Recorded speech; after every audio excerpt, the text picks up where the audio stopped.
Nah ini menarik nih pertanyaannya. Pas Blue Jeans didengerin Taeyong gimana rasanya?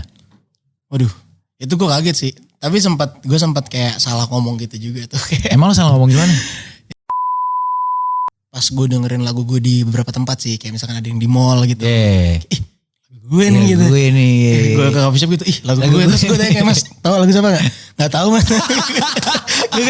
Gue cowok yang nyanyi, gue kayak udahlah gitu. Iya gak apa-apa, yang penting double puter dari ini. Muter gitu.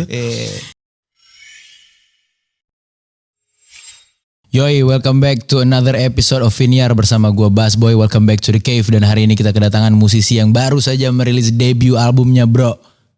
Please welcome Gangga Kusuma. Halo. Halo.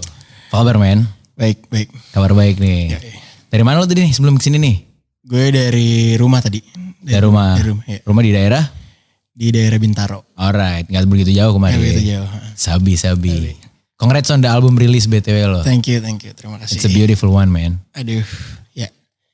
Ya album pertama lah. Masih. Debut nih. Debut album jadi kayak. Ya. Masih apa ya? Masih kaget aja gue tiba-tiba udah album gitu. Emang lo udah berapa lama bermusik? Bermusik, kalau main musik dari kecil gue. Dari SD gitu udah main alat musik ya. Tapi kalau di industri musik tuh baru. As a career lah berarti gitu. Sekarang itu baru setahun 2 tahun lah kayaknya. Setahun 2 tahun and you already put out an album. Iya. Congrats to you bro. Thank you bro. Gue 5 tahun baru satu album gue. 5 tahun? 5 tahun iya. Gue start 2016. Okay. Dan album gue baru keluar kemarin juga tuh kan. Di bulan Juni. Kemarin. Congrats juga. Thank you. Gimana rasanya ngerjain album? Sejujurnya album gue ini agak lumayan cepet ya. Maksudnya lumayan cepet karena kan startnya kemarin di bulan Februari Maret lah tahun ini.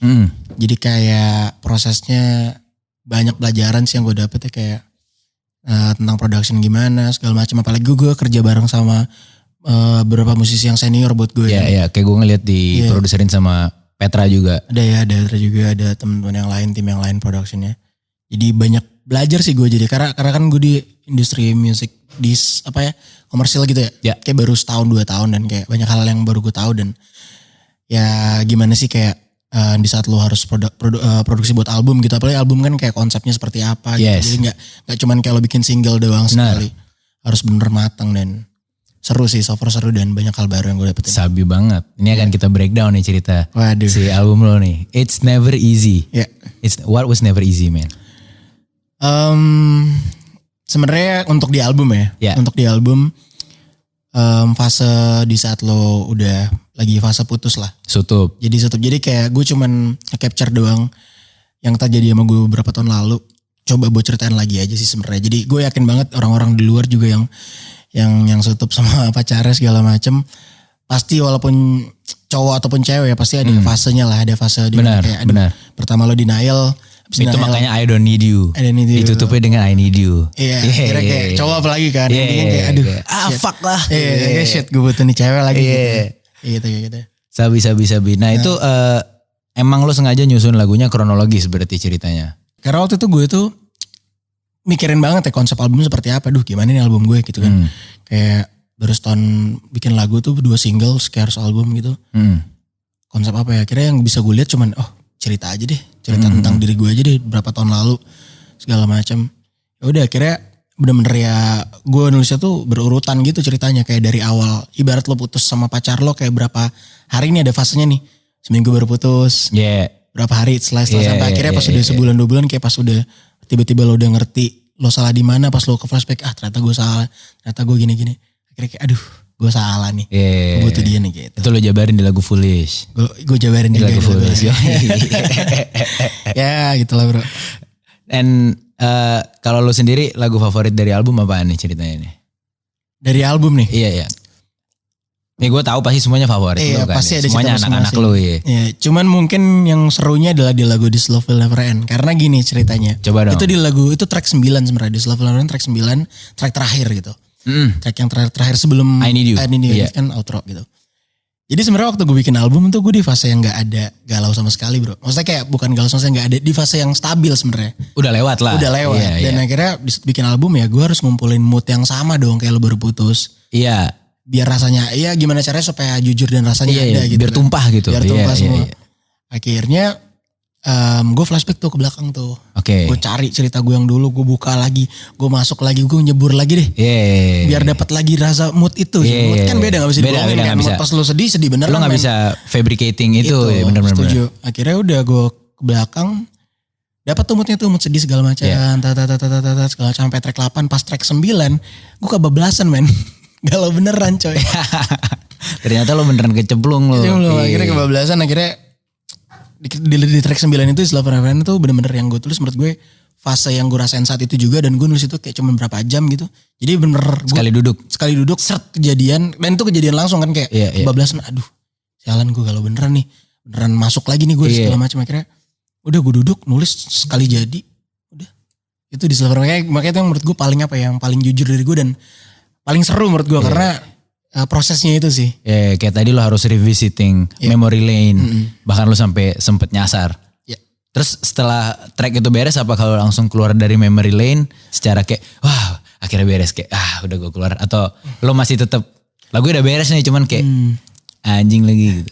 Kalau gue sih mungkin itu ya konsekuensinya kali ya di saat lo nulis lagu untuk kayak lo pengen menceritakan secara jujur di lagu lo kayak tentang problem diri lo gitu, pasti akan ada aja tuh masih nyisa gitu rasanya. Dan itu konsekuensinya. Ya mungkin sekarang gue belum tahu banget gimana how to deal dengan hal kayak gitu. Belum tahu, masa gue juga baru kan, baru banget belajar gitu, baru belajar nulis gitu. Ya seberjalan waktu, tapi so far gue bisa lewatin pelan-pelan kayak mulai gather lagi lah. Gitu. Nah yang pengen gue tanya selanjutnya adalah dalam proses penulisan album, apa kalau semakin mengenali diri lo? Karena gue juga merasakan hal yang sama ya, kayak anjing ternyata gue begini ya gitu. Apa kalau merasakan itu juga men? Ngerasain sih gue. Ada hal yang ngerasain. Karena kan dari saat, maksudnya pas gue nulis album kan berarti gue mencoba buat naruh diri gue tuh rendah kan. Kayak kayak gue gak ngilangin semua ego gitu kan. Segala macam, gue di paling bawah lah. Jadi gue coba jujur gitu. Misalnya ada kesedihan, gue nyemplung terus gue lihat tuh di mana-mana aja nih salahnya, di mana-mana aja gitu. Dan pas gue nulis album, akhirnya gue ngerti gitu. Oh ternyata jujur gue tuh kayak gini ya gitu. Yang keluar tuh kayak gini gitu, dengan chord progression seperti itu, dengan humming seperti itu, dengan mood, dengan ambient seperti itu gitu, segala macam. Kayak ternyata gue makin ngerti gitu.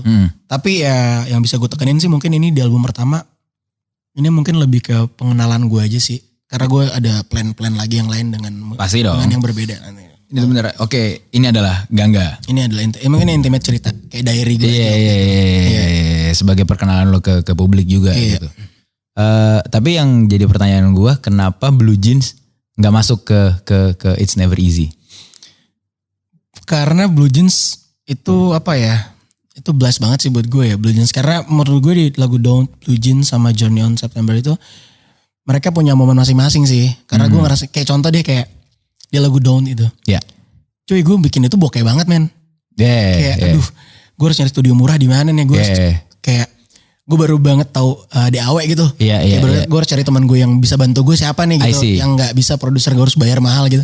Itu kan proses itu tuh yang Don't itu kan susah tuh buat gue lupain. Jadi setiap gue denger Don't kayak lo pasti pernah kan denger lagu nih, tiba-tiba lo keinget anjing nih lagu ini ngingetin gue waktu zaman kapan gitu. Iya pasti. Nah itu gue rasain di lagu gue sendiri di Don't gitu, kayak ini banget lagi bokeh nih. Jadi lo gak pengen itu terusik gitu. Nah gue pengen itu momennya tetap masing-masing aja. Begitupun Blue Jeans gitu di pandemik awal-awal. Gue baru banget pengen coba untuk rilis lagi segala macam banyak. Jadi cerita beda-beda dan gue gak mau itu terganggu, biar tuh jadi momen mereka masing-masing. Gue punya momen baru lagi gitu sebenarnya. I see. You want to create a new wave ya, a new chapter gitu. Biarkan itu di bab yang lalu. Nah tadi ngomongin soal lu bokeh. What makes you stick bermusik? Stick bermusik. Karena bermusik boncos men. Kita semua tahu bermusik itu boncos. Aduh. Iya sih bener, setuju ya. Kalau lo apa yang bikin lo kayak ya udah bodoh gitu, boncos deh gitu? Mungkin gue pernah di pekerjaan lain mungkin ya, adalah kita bisa bilang apapun itu. Dan di situ mungkin penghasilannya sangat lumayan gitu buat gue, kayak oke, ini bagus segala macam. Tapi nggak tahu kenapa ini juga yang bikin gue menentukan gue akhirnya mau nyanyi. Karena di situ gue ngerasa gue nggak nyaman dengan hal itu bro. Karena kan gue lupa gitu, dari dulu gue ngeband SMA, gue nyanyi di kafe-kafe kayak ngeband lah. Tiap gue grew up dengan banyak musik, dengan teman-teman lingkungan yang bermusik gitu. Sampai akhirnya income yang banyak juga masuk, yang lumayan banyak yang masuk untuk lifestyle gue ya, skala gue ya. Income lumayan banyak masuk, tapi gue ngerasa itu kurang terus bro. Oke. kurang terus gitu kayak kayak aduh pokoknya nggak cukup lah, selalu nggak cukup. Yeah. Sampai akhirnya gue waktu itu mencoba untuk bermusik, gue nyari tahu gitu gue maunya apa ya, aduh gue bisanya apa, gue banyak bayangan gue dari dulu gue pengen bisnis apa ini segala, ternyata gue lupa di sekitar gue tuh gue dari awal musik gitu, akhirnya gue coba dan emang boncos banget gitu, tapi nggak tahu kenapa yang gue keluarin itu lega aja gitu rasanya, enak aja kayak lo bikin suatu lo bikin legacy gitu buat lo kayak lo kayak gimana sih kayak lo punya karya gitu. Iya bener kayak buat gue karya tuh beneran cara gue untuk jadi abadi. Ya, gue mokat tuh masih ada gitu. Iya. Sorry. Kayak hal kayak gitu lah yang kayak nggak bisa dijelasin juga. Iya. Lebih kerasa soalnya. Iya bener dia batin banget gitu loh maksud gue. Kayak gitu lah. Nah emang tadi lo bilang tadi sebelumnya lo pernah kerja kan sebelum bermusik. Lo mau share gak kira-kira lo pernah kerja di mana gitu-gitu? Gue pengen menggali early life Gangga nih before Gangga as we know sebagai musician. Aduh kalau dari gue sebenarnya dulu tuh oke, ini personal life gue kali ya. Yeah. Gue udah tinggal sendiri tuh dari beberapa tahun lalu, sekitar 5-6 tahun yang lalu gitu. Gue tinggal sendiri, jadi gue tinggalin bokap gue. Maksudnya gue gak tinggal sama keluarga gitu. Iya, living alone. Gue living out. Karena gue dulu waktu kecil gue pernah nonton film apa gitu, gue liat anak-anak bule di US tuh kayak umur 17 tuh udah pada cabut. Udah pada cabut, mereka tuh kayak, ya gue mau makan pulang, tapi kayak gue mau nongkrong mencari duit di luar gitu. Lo survive lah. Dan gue kebayang itu kayak, kerja apa aja gitu. Ya dan lo cabut dari umur? Itu umur berapa ya? Pas lulus SMA pokoknya. Sempat ke Surabaya dulu akhirnya. Itu umur berapa ya? 18 mungkin. 17-18 ya early lah. Iya. Terus gue cabut, akhirnya tinggal sendiri. Gue banyak banget gue kerja di coffee shop pernah gitu. Mungkin gue gak pernah cerita di mana-mana nih. Yang ini nih. Gue pernah kerja di coffee shop. Makanya cerita di sini. Gue pernah di coffee shop gitu. Terus gue kayak pernah ya nyanyi pinggir jalan pernah juga. Sampai gue tuh pernah di titik, gue tuh pernah sempat pengen, karena saking gue gak mau dapet uang dari bokap nyokap gue ya. Yeah. Sama sekali gitu, bokap gue kan di Surabaya gitu, kayak dia di pemerintahan gitu, nyokap gue juga sendiri. Gue sama sekali gak minta dari mereka karena gue pengen buktiin aja gitu. Dan gue pengen tahu hidup sekeras apa sih men gitu. Gue pengen tahu hidup sekeras apa sih. Gue sendiri akhirnya gue ngekos macam. Gue sempat banget, ingat banget gue sempat ikut juga agen asuransi bro. Yo ingin nawarin gitu loh, ngeprospek. 3 bulan tapi gue coba. Jadi gue bener belajar gitu kayak kertas gitu, di kertas orang pakai iPad gitu, gue dikasih gambar gitu, proses segala macam bla bla bla ini. Gue pernah ngerasain juga gitu. Goyang. Jadi ya kerjaan yang gue lakuin adalah kerjaan apa aja yang menurut gue bisa menghasilkan dan juga ngasih gue pelajaran gitu kayak misalkan di circle ini kayak kerjanya misalkan di entertain, misalkan gue jadi kru atau apa gitu entertain gitu, perfilman gitu dulu sempat juga kayak ada pelajaran baru nih, gue ketemu orang ini, kenal orang ini, dapat insight baru dari ini. Jadi seperjalanan gue tuh insight baru jadi makin nge-build gue jadi kayak jangan nyerah dah gitu, hidup lo kayak jalan terus aja lakuin apa yang bisa gitu. Damn. Jarang sih menurut gue orang umur segitu udah mikir mau dilepas gitu loh maksud gue. Sedangkan lo kan maksudnya biasanya kan orang dilepas tuh lulus kuliah keluar kota. Sebenarnya bukan yang kayak fuck lah gue mau cabut dari rumah gitu. Tapi lebih kayak keadaan gitu. Misalnya lulus kuliah segala macam gitu. Kenapa sih waktu itu lo beneran selain terpengaruh dari si tontonan mungkin kayak tadi orang-orang bule segala macam. Perasaan apa sih yang bener-bener waktu itu bikin lo kayak enggak gue gak bisa kayak gini terus nih gitu. Apa ya? Mungkin karena gue takut aja sih. Gue takut banget sama sama diri gue sendiri gitu. Gue takut kayak gue yakin kita nggak bisa bergantungan hidup sama siapapun itu cuy. Even gue udah nikah pun gue nggak bisa bergantungin hidup gue sama istri gue gitu. Pasti. Kebahagiaan apapun itu dan apalagi ke orang tua gitu. Maksud gue nggak bisa menggantungkan kayak sangat bergantung sama orang tua. At the end dia gimana dan dia udah orang tua gue ibarat kayak udah kerja dari dulu. Kasih gue segala tapi gue tiba-tiba gue masih bergantung kan enggak. Dan gue yakin ada saatnya momen dimana gue akan ngerasain kerasnya hidup. Jadi gue memilih untuk coba ngerasain itu lebih early. Biar gue udah tahu. Jadi ntar di umur 30 gitu. Banding gue kaget. Jadi kayak gue udah tahu gue pernah. Pas ini. At least gue gak harus jatuh banget gitu. Jadi gue udah chill gitu. Kebayang. Kalaupun jatuh lo tau cara rebound gitu. Kayak gue udah pernah ngerasain itu. Sans lah, I've been there gitu. Been there done that. Sabi banget. Ini gue buka list pertanyaan dari netizen ya. Nah ini menarik nih pertanyaannya. Pas Blue Jeans didengerin Taeyong gimana rasanya? Waduh, itu gue kaget sih. Tapi gue sempat kayak salah ngomong gitu juga tuh. Emang lo salah ngomong gimana? Iya cuy, jadi gue kan gak tahu kan. Maksud gue di otak gue K-pop terkenal adalah BTS. Gue gak tahu karena gue gak ada di ranah situ gitu. Iya. Karena gue jujurin nanya gue Taeyong tuh juga cuma tahu Taeyong gitu. Maksudnya gak yang kayak segede apa dia atau apa gimana gitu. Gue gak tahu ternyata banyak banget ada yang namanya NCT, ada apa gitu. Itu akhirnya gue tahu, tapi berkat itu gue tahu sih ternyata banyak banget K-pop boyband yang terkenal di sana. Ya pasti banyak. Jadi gue kaget di mention banyak orang-orang di TikTok, di Instagram kayak lagu lo didengar sama Taeyong ini. Gue nyari tahu, gue mention di Twitter kayak ada lagu ngomong sesuatu terus mulai tuh kayak fans-fansnya dong. Fans-fansnya marah gitu kayak ini bukan BTS bla bla bla, emang BTS doang ini. Tapi akhirnya itu gue ngerti dan gue minta maaf kayak sorry gue nggak tahu, dan dari situ gue ternyata ada NCT dan ternyata tuh ketua NCT.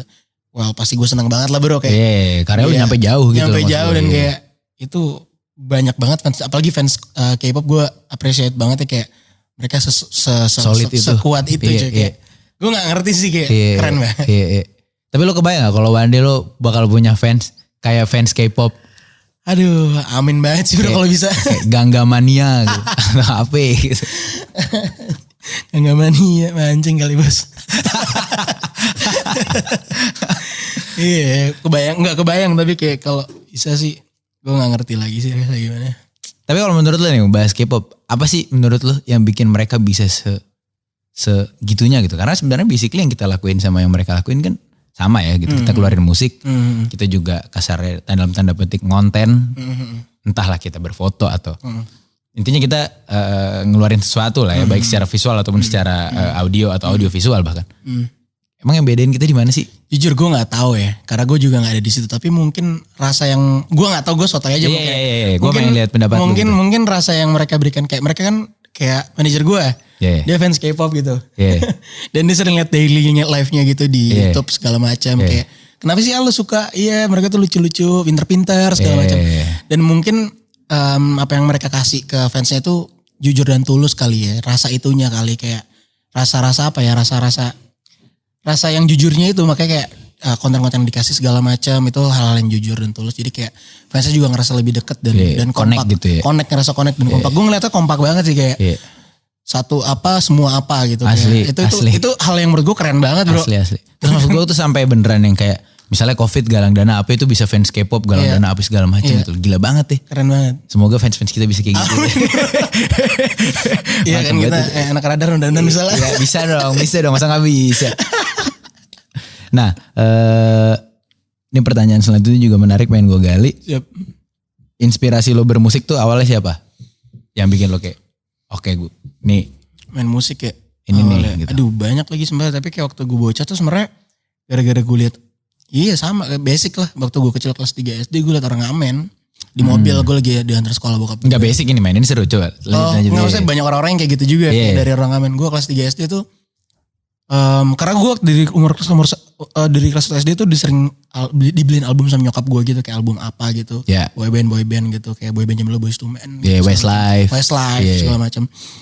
Terus udah kan gue lagi di mobil, terus ada orang ngamen bertiga gitu, gue inget bertiga kalau nggak salah, dan keren banget bro di Surabaya, gue inget itu keren banget, mereka nyanyi, main gitar, kayak ada dia harmonize gitu segala macam. Gue masih kecil kayak, wih kok 3 orang nih keren banget ya. Akhirnya gue tanya bokap gue, Pak itu apa sih? Itu ngapain dia? Kata bokap gue main musik segala macam bla bla bla gitu lah. Akhirnya gue pulang ke rumah, gue minta sama bokap gue beliin gitar. Karena masih ke SD kan, mau beli gitar kecil, belilah gitar paling berapa tuh gocap kali gitar zaman dulu. Kebayang. Akhirnya duit jajan gue tabung, gue beli buku gitar Gramedia. Gue ingat banget gue minta ntar ke Gramedia tuh 7 hari lancar gitu-gitu ya. Chord-chord akhirnya di situ gue main segala macam, main gitar. Nah tapi gue inget coy, kayak kalau gue belajar sendiri pun lama pasti kan. Akhirnya gue yang ngerti banget, makanya kita hidup manusia berbarengan ya. Pasti lo harus ketemu orang buat belajar lagi kan. Pasti. Itu dari kecil gue udah kayak kelas SD, kelas 6 gitu. Gue cari kakak kelas gue SMP tuh. Yang jago. Terus gue samperin, gue so asik aja kayak oportunisnya kayak ini kulik lagu ini segala macam. Akhirnya dapat belajar terus-terusan gue cari orang baru lagi. Tiba-tiba baru ngerti kayak main jazz gini, chord-chordnya kayak gini, chord ini gimana, ngelik-lik gini, ngelik gimana. Jadi gue nyari dari orang, sebenarnya gue cari dari orang ke orang. Lu bahkan gak harus kayak les. Gue gak les sama sekali sih. Lo otodidak berarti full semua musik otodidak. Lo main instrumen berarti selain gitar? Gue dulu waktu pertama kali gitar, terus gue SMP tuh main keyboard segala macam, gitu-gitu aja sih paling. Kalau untuk berarti untuk lagu lo semua composing semuanya juga dari lo ya berarti ya? Iya untuk jadi ya untuk menentukan kayak direction lagunya seperti apa ya tetap gue gitu, kayak chord progressionnya, terus kayak vibe-nya seperti apa, kayak ya tetap ada dari guanya pasti. Baru ntar sisanya dibantuin sama produser gitu. Sama sih karena gue juga gak bisa produce kan gitu. Iya gue gak bisa produce banget, cuman gue tadi bisa main gitar, bisa main keyboard, jadi biasanya nulis gue. Gue nulis doang gitu. Direalisasinya sama si produser. Yoi. Nah, ngomongin album It's Never Easy. Ya. Itu kan bisa gue bilang itu sebuah manifestasi heartbreak. Ya. Ya kan, itu it's a heartbreak album ya, full. Di album itu tuh banyak sekali reference bahwasannya lu kadang suka melarikan diri kepada alkohol. Iya kan di album itu kan. How does it work for you? Is it a form of healing di saat itu? Apakah itu benar membantu lu untuk healing atau lebih kayak untuk escapism aja sekedar? Sebenarnya kalau pada tahu beberapa lagu, mungkin 3 lagu yang ada alkoholnya segala macam, itu tuh di track-track yang awal tuh. Iya. Sampai paling puncaknya tuh Whiskey Battle. Whiskey Battle, terus abis ke belakangnya udah tuh. Jadi sebenarnya gue pengen stok orang-orang juga. Ini benar-benar fase yang kayak di awal dan ini cuy lo denial. Akhirnya dan ini jujur yang gue laluin. Gue emang di albumnya pengen jujur aja. Ya emang gue kesitu segala macam. Akhirnya banyak orang-orang yang cari distraksi ke hal kayak gitu segala macam. Dan akhirnya ya ke distract doang kan. Buat ngedistract doang, ujung-ujungnya kan bisa dilihat di endingnya tuh gue kayak ujung-ujungnya ya gak ada gunanya ternyata kayak gitu coy. Jadi kayak apa namanya, ujung-ujungnya ya itu cuman sementara doang. Kabur-kaburan doang. Jadi sebenarnya udah jelas di albumnya kayak urutannya segala macam. Di sini tuh fase caur-caurnya nih. Di awal-awal tuh. Pas udah kelar tiba-tiba bro ada lagu Foolish nih. Loh kok ada Foolish? Ternyata nih orang lagi pas habis mau kobokan, pas lagi sadar udah sober kayak kecut gue. Ternyata gue kecut banget gue gitu. Akhirnya nyesel pas ending akhirnya ya udahlah gue lebih ke apa namanya confess aja sih, kayak udah terima tapi kayak ada nyesel juga, acceptance juga, terus kayak ya endingnya sebenarnya ada closure-nya sebenarnya, tapi kayak closure yang akhirnya ya udah nggak apa-apa menerima gitu loh. Nah si album ini gue tangkap juga ya setelah gue dengerin full dari awal sampai akhir, itu sebuah wujud pendewasaan karakter lo juga as a person ya, maksudnya bukan cuma sebagai musisi gitu. Dari tadi awalnya lo menyadarin lo deny, terus lo mulai nge-accept, terus ada puncak masalah sampai akhirnya ke mereda lah masalahnya dan lo bisa menerima kenyataan yang bisa kita bilang tidak manis ya, bahkan pahit sekali gitu. Nah sebenarnya dari album itu kalau bisa lo rangkum dalam kayak satu kalimat yang pengen lo sampaikan kepada pendengar lo tuh apa tuh kira-kira dalam satu kalimat? Satu kalimat ya? Aduh. Kayak ini deh kayak intisarinya. Intisari ya? Yoi. Intisari ya. Paling satu kalimat ya. Paling gue cuman bilang ke orang-orang kalau misalnya di album ini lo gak apa-apa banget kalau lo cowok pun cewek ya. Lo buat sedih-sedihan, buat nangisin orang yang lo sayang gitu. Gak usah malu, gak usah sok terlalu tough juga mulu gitu, capek pegel coy. Jadi lo terima. Jadi kalau misalkan lo terima lo nangis gitu, lepasin. Terus lo bangga juga cuy, lo pernah sayang sama orang segitunya gitu. Iya. Dan lo sangat menghargai orang itu, sampai lo ngeluarin air mata buat orang itu, kayak itu hal yang baik buat diri lo karena lo bisa menghargai orang itu gitu. Terus di saat itu udah keluar semua, gue yakin banget akan ada jawaban-jawaban baru gitu, perspektif baru yang kayak oke, terima tuh ada segala. Jadi lo keluarin di situ semua, gak usah lo ego-ego segala macam bullshit lah, lo kemakan ego capek banget pegel otak lo. Pegel coy. Legep bos. Jadi emang kayak gitu sih, gue pengen orang denger lagu ini keluarin aja nggak apa-apa, nangis gitu kayak ya udah. Makanya gue bikin lagunya, bikin chord-chordnya sedemikian rupa kayak ya galau-galau, progresnya ambient musiknya juga kayak begitu. Apa kayak gitu. Itu sih yang paling yang gue tangkap juga dari album lo tanpa lo sampaikan satu kalimat ini tadi. Itu juga yang gue rasain bahwasannya di album lo tuh kalau gue dengerin top to bottom beneran it's okay to be. Klisenya it's okay to be not okay kan. Kan? But it is what it is gitu loh, beneran ya. Udah lo nikmatin aja sakit hati lo nikmatin aja caure. Ibadah akan berlalu gitu. Sabi banget. Gue sampein. Terus apa nih kira-kira next yang akan lo lakuin? Karena kan pasti sekarang aktivitas lo pasti heavy on the promo. Lagi promo album, lagi milking album nih. Nextnya kira-kira Gangga akan mengeluarkan sebuah perspektif apakah gitu. Gue gak bilang kayak kapan lagu baru tuh bullshit banget, template banget. Jadi kapan nih next project kakak? Gitu. Gue yang pengen menggali lebih dalam gitu. Maksudnya perspektif kira-kira apakah lo udah ada bayangan perspektif apa lagi yang akan pengen lo keluarin di mungkin single, mungkin di sebuah album baru gitu. Mungkin gue lagi ngulik lagi untuk warna lagu yang gue keluarkan lagi sih sebenarnya. Kayak di tahun depan. Jadi kayak gue udah planning untuk apa minimal berapa album lah gue punya gitu di musik. Karena kan gue juga kayak kemarin akhirnya mau jadi penyanyi. Nyanyi kan kayak hal yang berat buat gue putusin gitu. Dan akhirnya udah masuk sini, harus mau gak mau emang gue harus serius juga emang gue di sini gitu nyanyi terus.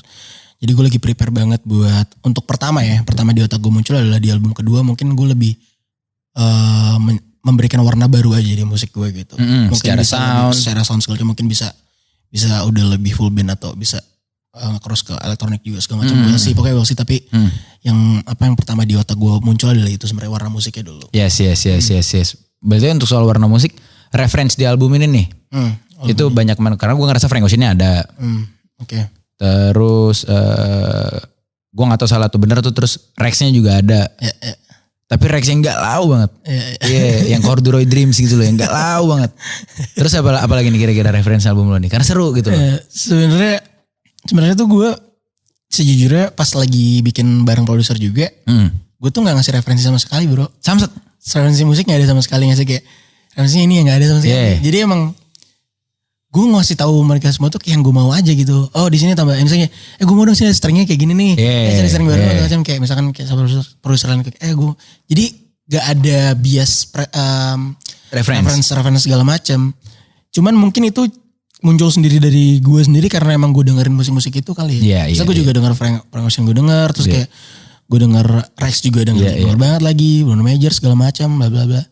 Kayak ya apa yang di otak gue sampein aja, jadi sejujurnya nggak ada referensi apa-apa sebenarnya. Nah tadi ada pertanyaan juga betul dari netizen itu nanya ke lo, kira-kira kalau dari lo gitu, what's the best form of healing? Healing ya? Iya. Kalau buat gue yang pasti kalau di saat gue mau healing ya, contoh gue sharing ya mungkin ya. Iya. Gue sharing kali ya. Kalau lo gitu. Di saat kalau gue lagi healing gitu ya, gue yang pasti harus mengenali diri gue dulu sih sebenarnya. Oke, itu lo lakuin dengan cara biasanya? Ya kayak gue sendiri nih misalnya di kamar gitu segala macam. Ya gue ngobrol aja sama diri gue gitu kayak. Kan sering kan lo pasti dalam sehari lo sering ngobrol sama diri sendiri. Sering. Apalagi kalau lagi nyetir gitu. Kan kayak ngobrol-ngobrol nah itu gue lakuin lagi berulang-ulang di kamar gitu segala macam. Akhirnya gue dengan diri gue segala macam cari tahu. Akhirnya pas gue udah tenang dengan diri gue sendiri, akhirnya gue cari tuh kayak puncak masalahnya di mana segala macam, gue cari problemnya apa segala macam gitu dan mencoba untuk ngelepasin aja, ngelupain gitu. Yang pasti gue, dan itu selalu gue lakuin dengan musik, ada musik gitu loh bro. Iya pasti musik gue juga. Segala macam kayak gue nggak tahu kenapa di saat denger musik itu salah satu best form buat healing ya segala macam. Di saat denger lagu tuh lo kayak di tempat yang berbeda gitu loh selalu. Kalau lo nikmatin musiknya banget ya, gue sering banget ngerasain itu kayak gue colok AirPods gitu kayak. Lo kayak nggak di situ rasanya. Lo kayak di situ terus kayak gue kenapa sih bla bla segala macam, tiba-tiba kayak ya udah lepasin aja segala macam. Dia ikhlas sih. Iya. Tapi benar. Seklise-klisenya ya. Klise-klise karena akhirnya menurut gue terus terima. Something became a cliche karena benar. Iya betul gue. Makanya jadi klise gitu karena emang benar gitu emang pada akhirnya soal mengikhlaskan. Iya bener banget, gue ngerasain itu kayak pada ujungnya jawabannya ya emang harus ikhlas apapun itu coy. Iya, baik pasangan. Kayak gue mau bikin lagu judulnya ikhlas. Ikhlas. Next tuh berarti. Jadi warna baru lo tuh. Itu dari semua pertanyaan itu tuh. Ikhlas. Ikhlas kan, questionnya ikhlas ya. Nah kalau di luar musik lo aktivitas apa lagi men? Gue suka bikin robot sih. Enggak, serius bercanda. Enggak, tadi gue kira serius cuy. Gue udah bener anjing robot nih serius gitu. Ya gue luar musik gue olahraga ya sebenarnya basket. Kalau udah basket. Sampai sekarang jarang sih. Gue olahraga doang sebenarnya di luar musik. Sporty lo ya. Sat gitu. Ya dikit lah. Lo sering main bola juga sama anak-anak yang mau slow gitu-gitu? Main bola kemarin beberapa kali main. Cuman semalam lagi enggak. Karena kan gue ngeliat di Instagram tuh mereka pada doyan main bola tuh. Gue juga gak bisa main, cuman yang penting apa ya, bola lewat badan jangan ya. Nongkrong aja, itu kan main-main aja. Seru-seruan aja. Terus how do you find the music industry di mata Gangga Kusuma? Is it an interesting place? Is it a dangerous place? Is it gimana? Pertanyaan ini. Music industry ya. Ini seru sih sebenarnya. Seru banget. Gue setuju. Seru banget karena semua hal ada di situ bro. Iya. Mau bilang hal yang dari bawah sampai atas tuh ada. Iya. Dari putih gitu tuh ada semua gitu kayak. Ada semua di situ dan kayak menurut gue karena gini waktu itu kan gue nggak tahu apa-apa sama musik industri ya. Dan gue kan nggak ada label kan, nggak ada record label segala macam. Sekarang? Iya nggak ada. Sekarang masih nggak ada, berarti independen sampai sekarang. Iya. Jadi ya gue tuh bertiga sama tim gue kita belajar sendiri gitu. Dan ngulik semuanya ngulik sendiri dan serunya lagi gara-gara musik industri ini kayak gue pengen tahu, akhirnya gue kenal sama beberapa musisi-musisi lain gitu. Kayak, ya contoh si Pam deh, gue ketemu Pam kayak bro ketemu bla bla bla. gue nanya dong soal ini tuh gimana sih segala macam gini. Ya gue nggak bisa apa ya, gue nggak tahu ya, gue masih baru juga jadi gue bisa share opini sedemikian details gitu. Cuman paling menurut gue so far selama ini karena gue masih jalannya have fun dan seru banget dan gue masih belajar juga, jadi gue masih banyak explore nih di sini nih. Masih banyak yang belum tahu juga sebenarnya. I see. Iya, seru lah. Nih pertanyaan dari netizen juga bro. Siap. Apa mimpi terbesar dari Gangga? Waduh, mimpi terbesar dari gue ya. Iya. Sulit lagi nih. Ini paling sulit nih sebenarnya. Iya. Mimpi terbesar dari gue adalah sekarang gue bisa jadi apa yang gue mau aja lah, yang gue seneng. Kayak nyanyi lah, maksudnya gue bisa fokus di nyanyi dan kayak sampai gue mati nanti ya gue sampai umur 50-60 tahun ya gue tetap bisa nyanyi jadi gitu segala macam. Iya, kayak ya diberikan jalan aja lah atas apa yang gue mau. Lu tetap bisa hidup dan menghidupi dari penyanyi. That's a big dream man gitu. Iya, kayak gue nggak bilang kayak gue mau jadi apa. Terus gue ngelakuin apa yang gue senang, tapi gue bisa tetap hidup dan terus diberikan jalan di situ. Bahkan bisa berguna buat orang-orang bisa. Nah kalau lo ada pertanyaan pilihan gitu tadi, rupiah atau passion? Wah gue pasti gue juga nggak mau ini realistis, tapi gue nggak tahu kenapa yang gue lakuin sekarang pilihannya gue jadi lebih ke passion sih. Atas pilihan gue gitu. Oke. Karena ternyata gue nggak tahu ya. Menurut lo setuju nggak kalau lo bilang kalau orang ngikutin passion, rupiahnya akan ngikut? Iya pasti. Itu gue rasain soalnya. Kayak tiba-tiba gue ninggalin ada beberapa kerjaan gue, terus kayak gue coba untuk ngikutin passion gue. Bonusnya ada aja sih itu. Ada duit gitu segala macam. Ya cuman maksud gue orang tuh kadang suka ngikutin passion tapi nggak gawe gitu. Kebayang gak maksud gue? Oh iya. Passion gitu tapi nggak getol gak gitu. Realistis juga gitu ya. Terlepas nggak realistis, ada orang kan getol. Let's say dia tetap ngambil panggungan di mana-mana apa segala macam. Getol gitu ya. Banyak banget tuh yang kayak passion tapi nggak getol gitu. Oh, nggak hasil ya? Iya, nggak hasil gitu. Cuman kayak kenapa sih dia manggung mulu tapi gua enggak gitu. Iya kan? Iya, gitu. ada sih, gue ada teman kayak gitu. Berarti rupiah atau passion? Passion gue. Lo passion gitu. Karena gue juga melihat passion itu sebagai sebuah investment kan gitu. Iya. Lo investasi kepada diri lo sendiri. Betul banget, setuju. Tadi ada pertanyaan juga. Hal yang paling menyedihkan dan memalukan yang pernah lo rasain? Menyedihkan ya. Kalau menyedihkan paling ya kayak masalah finance sih. Waktu gue masih struggling sendiri kayak gila di rekening gue tinggal berapa nih. Kayak udah gak ada duit gitu tapi masih harus 2 minggu lagi gue hidup. Akhirnya gue harus cari jalan gitu biar gue bisa makan. Karena gue masih berenderan kayak gue gak mau minta sama sekali sampai tidak ada penghabisan gitu. Kayak gue gak mau minta sedikit pun. Kecuali gitu. Darurat lah. Kecuali sakit segala macam. Ya darurat itu pasti gitu. Tapi kayak di situ malah ngerasa ter-challenge gitu di saat itu kayak duit gue udah kagak ada nih segala macam. Tadi gue 2 minggu lagi harus makan segala macam gitu. Ya udah akhirnya gue cari cara, tapi ada aja jalan bro, sumpah. Tiba-tiba kayak ada kerjaan dadakan lah segala macam gitu. Makanya gue suka kesel gitu sama orang yang bilang kayak terlalu ketakutan yang over ya ketakutannya. Takut nggak apa-apa asalkan berujung kayak ini gue tuh nggak apa-apa gitu takut. Tapi kalau misalkan over juga bahaya karena menurut gue serendah-rendahnya lo nggak akan dikasih jatuh banget coy sama yang di atas coy.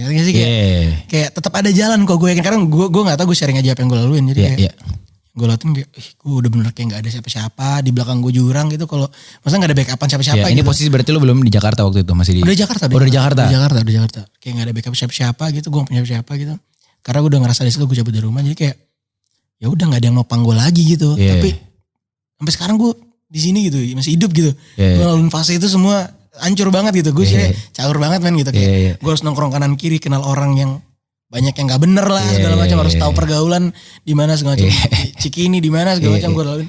Jadi kayak ya udah gitu tapi gue sekarang masih bisa hidup dan masih di sini dan terima kasihnya adalah gue bisa menafkahi diri gue sendiri gitu. Ya gue pengen ngasih tau ke orang-orang makanya kayak gak usah terlalu setakut itu maksud gue kayak akan ada jalan terus. Akan ada jalan takut nggak apa-apa ini gue tuh nggak apa-apa tapi percaya aja sama apa yang lo jalanin gitu sama diri lo sendiri. Berarti yang gue tangkap tuh takut tuh kan lumayan it's a good sign maksudnya kayak itu jadi pagar juga buat lo ya. Cuman kalau over tuh jadinya pagarnya ketinggian gitu. Jadinya lo gak bisa keluar gitu kan. Terus waktu di fase itu tuh kurang lebih berapa lama lo merasakan itu kan berarti salah satu titik terendah yang pernah lo lewatin ya di selama hidup lo so far gitu. And selain maksudnya itu kan tadi kan lo you being hopeful lah.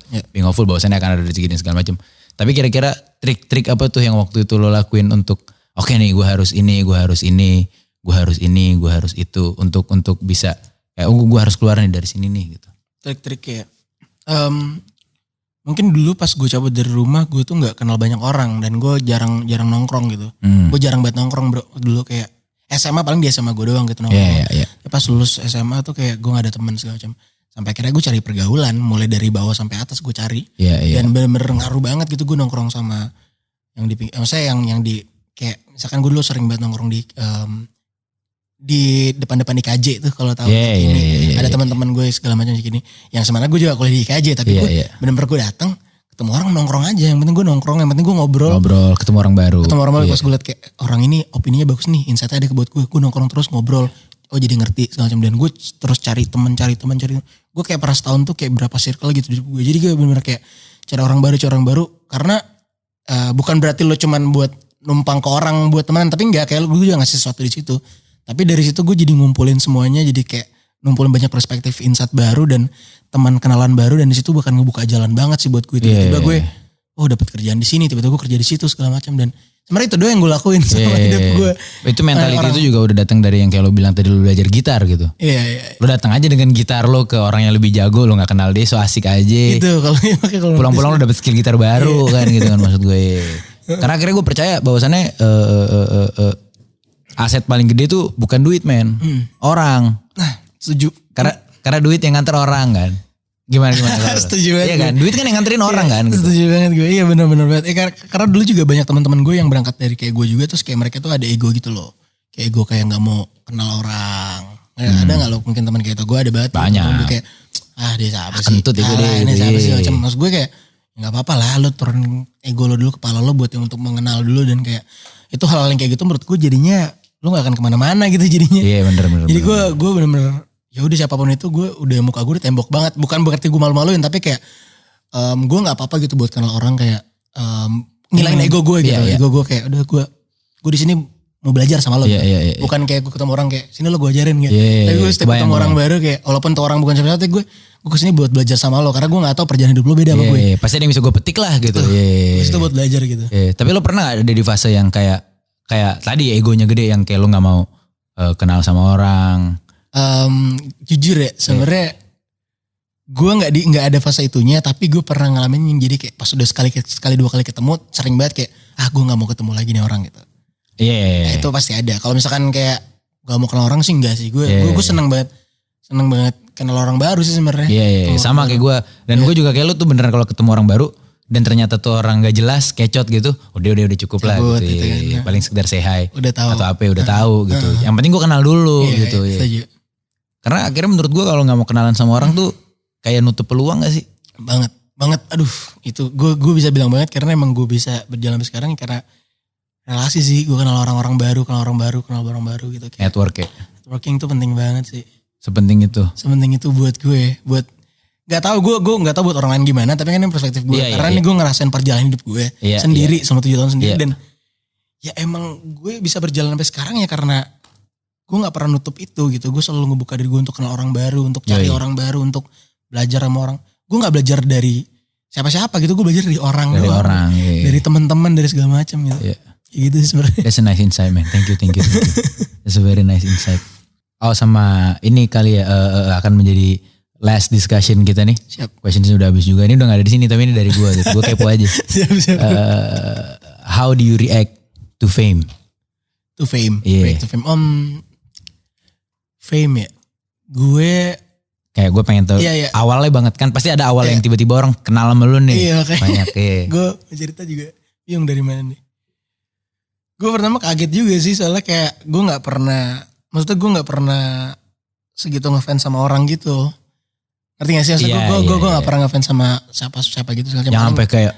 Iya gitu. Terus tiba-tiba gue kaget gitu kayak, kok padahal dulu kan pertama gue nyanyi di Instagram kan, dijudge mulu sama orang kayak, suara lo lah. Gitu. Kan gue cover gitu kan, zaman 2015 lah. Tiba-tiba yang biasanya gue nyanyi, menurut gue sama aja suara gue saat itu. Terus gue nyanyi ditai-taiin sama orang, kok nyanyi ini kira-kira kayak, puji segala macam, ya tiba-tiba naik kelas segala macam gitu.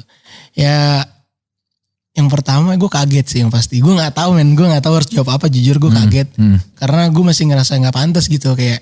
Ngerti nggak sih lo, gue masih insecure kayak, aduh kayak lo ngapain sih ngefans orang kayak gue gitu Iya, sebenarnya gitu. iya. Tapi setelah gue cari tahu segala macam ternyata ya emang apa namanya orang yang ngefans itu segala macam itu tuh jadi kayak apa ya? Jadi kayak sebuah lingkaran gitu buat gue. Jadi mereka support gue dan gue ngasih karya gue buat mereka gitu. Jadi gue saling ngisi gelas gitu. Nah menurut gue itu hal yang baik banget. Makanya gue senang banget sama fans-fans yang masih denger musik gue sampai sekarang. Gue bilang sama mereka pas setiap season gue bilang ya gue berharap kita tuh bisa tetap bareng terus sampai kapan segala macam. Karena kalau nggak ada lo semua ya juga gue gak akan berkarya lagi gitu. Susah buat siapa gitu segala macam. Jadi ya gue gak bisa ngasih tau kayak gimana. Pertama kaget aja, gue kaget. Dan gue bersyukur orang-orang yang fans yang support gue juga sebegitu loyal juga gitu dari gue start awal dari nol sampai sekarang. Dan ya gue nge-treat mereka juga sebagai keluarga gue juga sih. Apalagi modelan yang udah kayak support lu dari kayak follower lu masih 1000 gitu. Waduh. Kebayang lu, pasti ada kan tuh ya 1-2 berapa orang tuh yang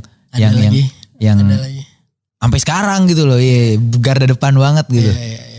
Tapi what moment that make you realize ngetop nih gue gitu. gue ini pecah banget ketop tuh. Bahasa Jawa ngetop. Iya ngetop. Wah ngetop nih gue. Gue jujur kalau waktu masih di Instagram gue masih ngerasa kayak ya udah di run Instagram doang. Tapi pas gue ngerasa kayak gue tahu orang-orang udah lumayan tahu gue gitu.